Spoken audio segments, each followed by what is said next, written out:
everybody, what is up? My name's Mackenzie. And I'm Jonathan. We are husband and wife, and we'd like to welcome you to TerreDice. And we have been around the globe, and we're back with Tales of Adventure. Yep, so konnichiwa. And arigato gozaimasu. So we just got back from our trip to Japan and to South Korea.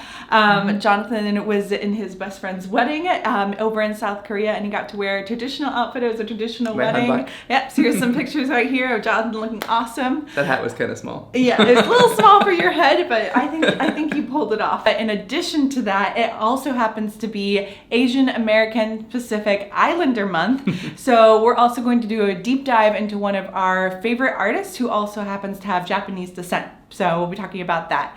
So if that sounds like something you want to learn about, then just keep watching. So we began our trip long ago. Actually, it was like 2 weeks ago. Yeah. But we started by landing in Tokyo, where we immediately got off the plane and went straight to Tokyo Disney, as every American tourist does. It was a lot of fun.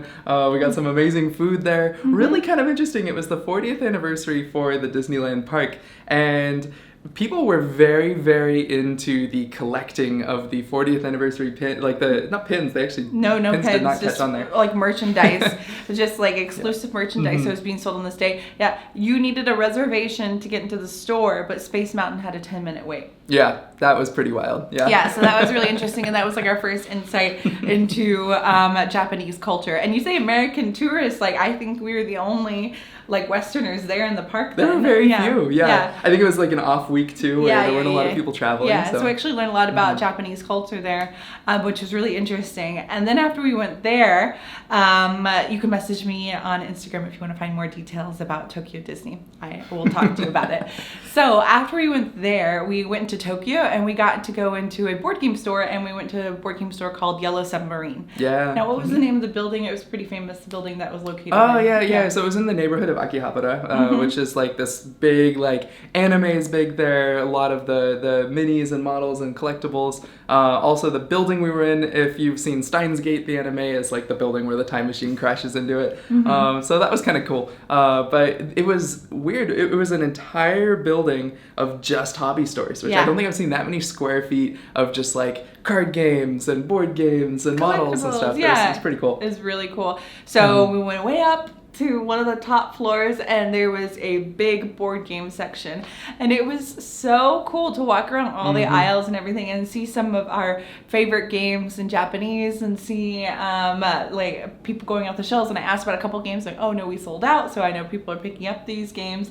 And so that was really cool, and also some games I haven't seen before that just exclusively in Japan, so that was really neat as well. And knowing what we know now about manufacturing, I was so impressed how many games have been localized into Japanese, because it is like, it's a lot of work to localize a game, to replace the text, and also if it's like colorful text, they gotta replace all the print plates and like all this stuff. And to see like how many games were actually in Japanese versus just like American games sold on the shelf, that was so cool. Yeah. Really cool. And so over there we noticed it seems like collectibles are a big part of the culture, or at least what we experienced. And so the trading card games. Yeah, so what like half of the store was board games, there was also a lot of the trading card games. People were into finding exclusive cards, the rare cards, stuff like that. Yeah, all the glass cases of everything. Yeah, do not touch, So that was really interesting as well. Now, we did get to pick up, so we only had carry-ons, so we did get to pick up one small game. One game. Yeah. Spicy. So this is a little card game. What's nice about this, it's language independent, so it's just numbers on the cards. So we will print out the rulebook online, because this is in Japanese. But I'm very excited to play it. Yes, and the art is very pretty with it, so that is a Japanese game I'm excited to play. So a brief summary of the rest of our trip after we were in Tokyo. We did go back to Tokyo. So we did that, and then we got to go over to Kyoto. We saw beautiful Mount Fuji on our bullet train on the Shinkansen on the way to Kyoto. Stayed in a local Japanese house over there, and it was amazing. I will put that link down below because I love this Airbnb we stayed with. The host was absolutely amazing, so I will put a link to that if you want to do a traditional Japanese house in Kyoto. That was fantastic. We got to go to Monkey Park, which is where monkeys are just chilling freely on their own on top of this mountain. Bamboo forest, a bunch of Japanese gardens, and then we went over to South Korea. Went to Jonathan's wedding. Not Jonathan's wedding. He's married already. Jonathan participated. Now you want to talk briefly about your experience in the wedding? Yeah, the wedding was cool. It was like, so first of all, we showed up the morning of, and they're like, all right, you're gonna have to like carry some heavy stuff. And like, I didn't realize like how heavy they meant. Like, we carried him down the aisle on this like giant wooden throne. Yeah. The throne was okay. It was the box that we carried his wife down in. That the palanquin was very, very heavy. We're like, oh. And yeah, it was a bit wobbly. We were a bit questionable, but we figured it out. Yeah. So for anyone that speaks Korean, Jonathan, why don't you say what you had to shout out as you walked down the aisle? Oh goodness, good. All I'm right, so gonna judge butcher his this. pronunciation. Here we go. Yeah. So I go, mulakara singlang natsyo. Which apparently means back off, bring the groom, something like that. Yeah. So if any of you speak Korean, tell us if you've understood what Jonathan just said. They said he did a good job, so I think he did really good. It was fun. Yeah. So we experienced that, and then we went back to Tokyo, and then we just had a great time. I overall will say I would move to. I know I'm going briefly through this, but I had such an amazing time, and I would move to Tokyo, to Japan in a heartbeat. I fell in love with everything there, how it was run. The transportation system. Since we live in New York, I feel like we had a whole new appreciation for Tokyo. It's just run so well from our experience. Like, I know there are probably other things to it, but from our brief experience there of 2 weeks, like I think the trains and the food really alone is enough to get me there. Yeah. So maybe someday we will keep you updated if TerreDice moves to Tokyo. Yeah. So that is a brief summary of our trip. So let's dive into our Asian American artist that we're covering. Yes. So this is an artist that I hope we said something about this in the Rolling Heights video, but basically this artist, every time we see his box covers, we're like, wow, I love Kwanchai Moriya. Like his art just pops. That's the first time you said his name. Yes, I know. That's why I give it the little Kwanchai Moriya. So he's basically this artist who creates these really vibrant colors. Dinosaur Island is one that just pops for me. Also Kabuto Sumo, which we have behind us, and Dinosaur Island Roaring Right. Just really talented. He also did In the Hall of the Mountain King, which I just think is so fun and great. He's done so many games. That was one thing I was shocked with, is like it was all by him. Like, we were going over the video and Jonathan's like, oh, he did this, and so I was like, that's all one guy. Under Falling Skies, that's another big one. Unmatched Adventures, Tales to Amaze, the brand new Unmatched. That was really good too. Yeah. So I did read some information on him. I will link the article that I had down below. It was from More Games Please, so if you want to read the full interview, you can.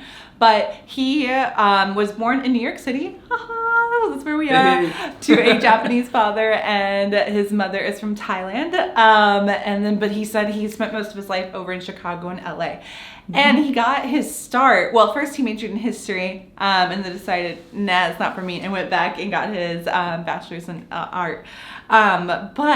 So how he got started in the board game industry was he was creating fan art on Board Game Geek for different games that he liked, and then Heroes Game. I'll put the picture of the game. They reached out to him through Board Game Geek Mail and asked him to illustrate a game for him. And he said the next 3 projects he got were all from Board Game Geek Mail, like just doing fan art. And now he's become like this really well-known artist. And he says he likes to do one big project a year that's gonna be a completely different style for him, and he likes to push himself over the edge.